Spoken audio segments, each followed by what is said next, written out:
Item ಯಾವುದೇ ಇರಲಿ try ಮಾಡಿ ಆಚಿ ಚಿಕನ್ ಮಸಾಲಾ. ಹ್ಯಾರಿಸ್ ನಲ್ಪಾಡ್ ಮನೆಯಲ್ಲಿ ಇಡಿ ಶೋಧ ಅಂತ್ಯ ಆಗಿದೆ. ಸತತ 21 ಗಂಟೆಗಳ ಕಾಲ ನಡೆದಿರುವಂತಹ ಶೋಧ ಕಾರ್ಯ ಇದು. 21 ಗಂಟೆ ಆದ ಬಳಿಕ ಈಗ ಶೋಧ ಕಾರ್ಯ ಅಂತ್ಯ ಆಗಿದೆ. ನಿನ್ನೆ ಬೆಳಗ್ಗೆ 6:30ಕ್ಕೆ ನಲ್ಪಾಡ್ ಮನೆಗೆ ಇಡಿ ಅಧಿಕಾರಿಗಳ ಎಂಟ್ರಿ ಆಗುತ್ತೆ. ಇವತ್ತು ಬೆಳಗಿನ ಜಾವ 3:30ಕ್ಕೆ ದಾಳಿಯನ್ನು ಮುಗಿಸಿರುವಂಥದ್ದು ಇಡಿ ಅಧಿಕಾರಿಗಳು. ಸೊ ನಲ್ಪಾಡ್ ಮನೆಯಿಂದ ಮಹತ್ವದ ದಾಖಲೆಗಳನ್ನು ಕೂಡ ವಶಕ್ಕೆ ಪಡೆದುಕೊಂಡಿದ್ದಾರೆ. ಡಿಜಿಟಲ್ ದಾಖಲೆಯನ್ನು ವಶಕ್ಕೆ ಪಡೆದಿರುವಂಥದ್ದು ಇಡಿ ತಂಡ. ಸೊ ಹಾರ್ಡ್ ಡಿಸ್ಕ್, ವಿದೇಶಿ ವ್ಯವಹಾರದ ಬ್ಯಾಂಕ್ ದಾಖಲೆಯನ್ನು ಕೂಡ ತಮ್ಮ ವಶಕ್ಕೆ ತೆಗೆದುಕೊಂಡಿದ್ದಾರೆ. ವಿಚಾರಣೆಗೆ ಹಾಜರಾಗುವಂತೆ ನಲ್ಪಾಡ್ಗೆ ಸೂಚನೆ ಕೊಡಲಾಗಿದೆ. 3 ಕಾರುಗಳಲ್ಲೀಗ ನಲ್ಪಾಡ್ ಮನೆಯಿಂದ ಅಧಿಕಾರಿಗಳ ತಂಡ ವಾಪಸ್ ಹೊರಟಿದೆ. ಶೋಧ ಕಾರ್ಯ ಮುಗಿಸಿರುವಂಥದ್ದು 14 ಮಂದಿಯ ಇಡಿ ಅಧಿಕಾರಿಗಳು. ಸತತವಾಗಿ 21 ಗಂಟೆಗಳ ಕಾಲ ಕಾರ್ಯಾಚರಣೆ ಆಗುತ್ತೆ. ಕೆಲವೊಂದಿಷ್ಟು ದಾಖಲಾತಿಗಳು ಸಿಕ್ಕಿವೆ. ಏನೆಲ್ಲ ಸಿಕ್ಕಿದೆ ಅದನ್ನೆಲ್ಲವನ್ನು ಎತ್ಕೊಂಡೋಗಿದ್ದಾರೆ. ಪರಿಶೀಲನೆ ಮಾಡಬೇಕು ಅನ್ನೋದು. ಯಾಕೆ ಈ ಇಡೀ ದಾಳಿ ಆಯಿತು ಅಂತ ಹೇಳಿದ್ರೆ, ಈ ಕುಖ್ಯಾತ ಶ್ರೀಕಿ ಏನು ಇದಾನಲ್ಲ, ಶ್ರೀಕಿಯ ಆಪ್ತ ಈತ ನಲ್ಪಾಡ್, ಇಬ್ಬರು ಈ ಶ್ರೀಕಿಯ ಜೊತೆ ಸೇರಿಕೊಂಡು ಈತ ಬಿಟ್ಕಾಯಿನ್ ಹಗರಣದಲ್ಲಿ ಭಾಗಿಯಾಗಿದ್ದ. ಬಿಟ್ಕಾಯಿನ್ ಪ್ರಕರಣದಲ್ಲಿ ಈತ ಕೋಟ್ಯಾಂತರ ರೂಪಾಯಿ ಹಣವನ್ನು ವ್ಯವಹಾರ ಮಾಡಿದ್ದಾರೆ ಅಂಥೇಳಿ ಆರೋಪದ ಹಿನ್ನೆಲೆಯಲ್ಲಿ ಆಗಿರುವಂಥ ರೇಡ್ ಇದು. ಇಡಿಯಿಂದ ಬಿಟ್ಕಾಯಿನ್ ಪ್ರಕರಣದ ತನಿಖೆ ಚುರುಕುಗೊಳ್ತಾ ಇದೆ. ನೋಡಿ, ಈಗ ಮತ್ತೆ ಶ್ರೀಕಿ ನಿವಾಸಕ್ಕೆ ಅಧಿಕಾರಿಗಳು ಬಂದಿದ್ದಾರೆ. ಇವತ್ತು ಬೆಳಗ್ಗೆ ಮತ್ತೆ ಅಧಿಕಾರಿಗಳ ತಂಡ ಎಂಟ್ರಿಯನ್ನು ಕೊಟ್ಟಿದೆ. ನಿನ್ನೆ ಬೆಳಗ್ಗೆಯಿಂದ ಮಧ್ಯರಾತ್ರಿಯವರೆಗೆ ಇಡಿ ಶೋಧ ಮಾಡಿದೆ. ಎಲ್ಲಿ? ಶಾಸಕರ ಮನೆಯಲ್ಲಿ. ಶಾಸಕರಾಗಿರುವಂಥ ಹ್ಯಾರಿಸ್ ಆತನ ಮನೆ, ಪುತ್ರರ ಕಚೇರಿ ಮೇಲೂ ಕೂಡ ತಪಾಸಣೆ ಆಗಿದೆ. ಸತತವಾಗಿ 21 ಗಂಟೆಗಳ ಕಾಲ. ರೆಹಮಾನ್ ಖಾನ್ ಮೊಮ್ಮನಿಗೂ ಕೂಡ ಇಡಿ ಶಾಕ್ ಕೊಟ್ಟಿತ್ತು. ಏಕಕಾಲದಲ್ಲಿ ಆಗಿರುವಂಥ ರೇಡ್ ಇದು. ಕುಖ್ಯಾತ ಹ್ಯಾಕರ್ ಶ್ರೀಕಿಯ ಜೊತೆ ಇವರು ಆಪ್ತರಾಗಿದ್ರು ಅನ್ನೋದು. ಶ್ರೀಕಿ ಯಾರು ಅನ್ನೋದು ನಿಮಗೆಲ್ರಿಗೂ ಕೂಡ ಗೊತ್ತಿರುವಂಥ ವಿಚಾರ. ಭಾಳ ಡೇಂಜರ್ ಮನುಷ್ಯ ಆತ, ನೋಡೋಕೆ ಹಂಗೆ ಕಾಣ್ತಾನೆ. ಹ್ಯಾಕರನ್ನು ಲಾಕ್ ಮಾಡಿ ಕೋಟ್ಯಾಂತರ ರೂಪಾಯಿ ಆಸ್ತಿ ಮಾಡಿರುವಂಥ ವ್ಯಕ್ತಿ ಆತ. ನೀವು ನೋಡಿ, ಆತನ ಕೈಯಲ್ಲಿ ಫೋನ್ ಇರೋದಿಲ್ಲ, ಕ್ಯಾಶು ಕೂಡ ಇರೋದಿಲ್ಲ. ಆದರೂ ಕೂಡ ಆತನ ಐಷಾರಾಮಿ ಜೀವನ ಇರುತ್ತೆ. ಅದಕ್ಕೆ ಕಾರಣ ನಲ್ಪಾಡ್ ಅಂತ ಹೇಳಲಾಗ್ತಾ ಇದೆ.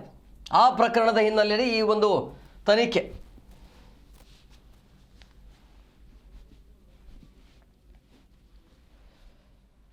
ಇಡಿಯಿಂದ ಬಿಟ್ಕಾಯಿನ್ ಪ್ರಕರಣದ ತನಿಖೆ ಅಂತೂ ಚುರುಕುಗೊಳ್ತಾ ಇದೆ.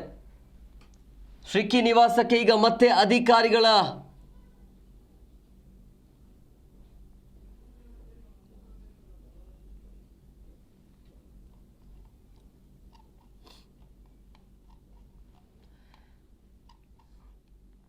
ದೃಶ್ಯಗಳಲ್ಲಿ ಕೂಡ ನೀವು ಗಮನಿಸ್ತಾ ಇದ್ರಿ. ಇದು ಶಾಸಕರಾಗಿರುವಂಥ ಹ್ಯಾರಿಸ್ ಮನೆಯ ತಪಾಸಣೆಯನ್ನು ಮಾಡಿ ಈಗ ಅಧಿಕಾರಿಗಳ ತಂಡ ಹೊರಗಡೆ ಹೋಗ್ತಾ ಇರೋದನ್ನು ಕೂಡ ನೀವು ಗಮನಿಸ್ತಾ ಇದ್ರಿ. ಅಂದರೆ ಸತತವಾಗಿ 21 ಗಂಟೆಗಳ ಕಾಲ ಶೋಧವನ್ನು ಮುಗಿಸಿ ಅಧಿಕಾರಿಗಳ ತಂಡ ವಾಪಸ್ ಆಗ್ತಾ ಇದೆ. 21 ಗಂಟೆಗಳ ಕಾಲ ಶೋಧ ಕಾರ್ಯ ಆಗತ್ತೆ. ನಿನ್ನೆ ಬೆಳಗ್ಗೆ 6:30ಕ್ಕೆ ಅಧಿಕಾರಿಗಳ ಎಂಟ್ರಿ ಆಗುತ್ತೆ. ನಲ್ಪಾಡ್ ಮತ್ತು ಶಾಸಕ ಮತ್ತು BDA ಅಧ್ಯಕ್ಷ ಹ್ಯಾರಿಸ್ ಅವರ ಮನೆ, ಕಚೇರಿ ಮತ್ತು ಅವರ ಕಂಪನಿಗಳ ಮೇಲೆ ಏಕಕಾಲದಲ್ಲಿ 17ಕ್ಕಿಂತ ಹೆಚ್ಚು ಸ್ಥಳಗಳಲ್ಲಿ ರೇಡ್ ಆಗುತ್ತೆ. ಅಲ್ಲಿಂದ ನಿನ್ನೆ ಬೆಳಗ್ಗೆ 6:30ರಿಂದ ಬೆಳಗಿನ ಜಾವ 3:30 ತನಕ ನಿರಂತರವಾಗಿ ರೇಡ್ ಆಗಿದೆ. ಈಗ ಮುಕ್ತಾಯ ಆಗಿದೆ. ಕೆಲವೊಂದಿಷ್ಟು ದಾಖಲೆಗಳನ್ನು ವಶಕ್ಕೆ ಪಡೆದು ವಾಪಸ್ ಹೋಗಿದ್ದಾರೆ. ಅಗತ್ಯ ಬಿದ್ದರೆ ನೀವು ತನಿಖೆಗೆ ಬರಬೇಕಾಗತ್ತೆ ಅಂಥೇಳಿ ಸೂಚನೆ ಕೊಟ್ಟಿದ್ದಾರೆ. ಎಲ್ಲವನ್ನು ತೆಗೆದುಕೊಂಡು ಹೋಗಿದ್ದಾರೆ.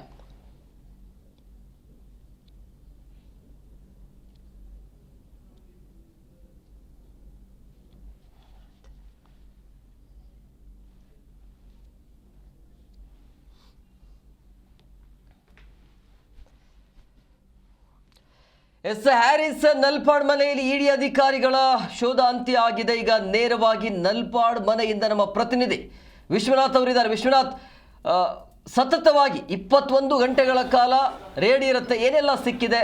ಹೇಗೆ ಮುಂದೆ ವಿಚಾರಣೆ ಕರೆಯುವಂಥ ಸಾಧ್ಯತೆ ಇದೆಯಾ?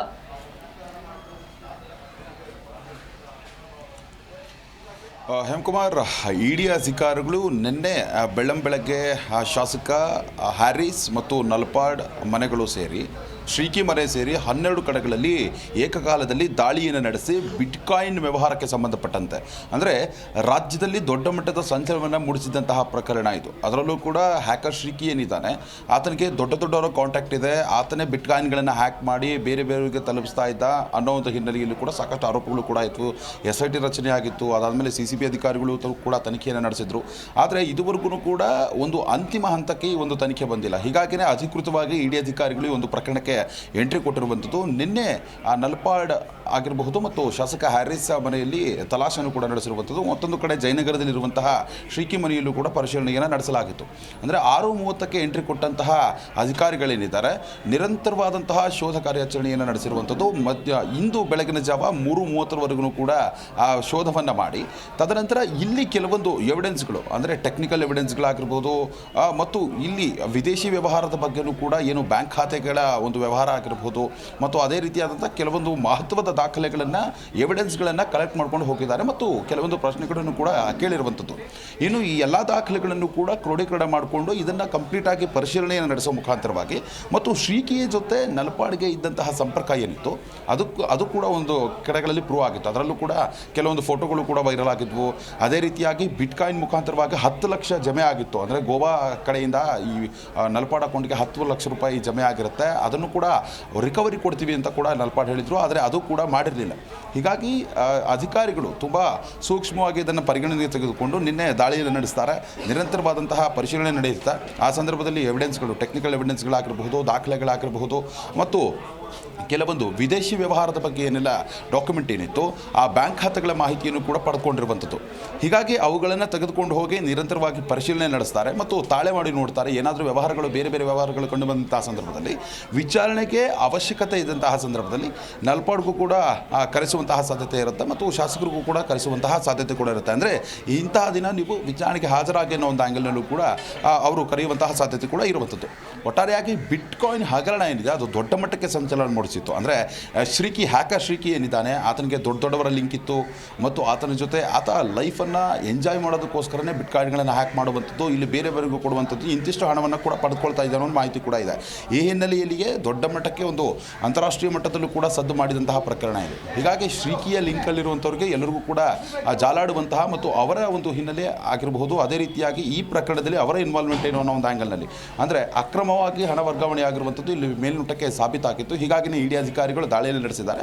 ಇನ್ನು ಆ ಪ್ರಕರಣದ ತನಿಖೆಯ ಹಂತದಲ್ಲಿ ಯಾರನ್ನೆಲ್ಲ ಕಚೇರಿಗೆ ಕರೆಸಬೇಕು ಮತ್ತು ವಿಚಾರಣೆಗೆ ಕರೆಸಬೇಕು ಅದರ ನಿರ್ಧಾರವನ್ನು ಮಾಡಿ ಏನಾದರೂ ತನಿಖೆಗೆ ಅವಶ್ಯಕತೆ ಇದ್ದಂತಹ ಸಂದರ್ಭದಲ್ಲಿ ನೋಟಿಸನ್ನು ಕೊಟ್ಟು ಕರೆಸುವಂತಹ ಕೆಲಸವನ್ನು ಇಡಿ ಅಧಿಕಾರಿಗಳು ಮುಂದುವರಿಸ್ತಾರೆ. Hemakumar. Yes, okay, thank you Vishwanath ನಿಮ್ಮೆಲ್ಲ ಡೀಟೇಲ್ಸ್ಗಾಗಿ.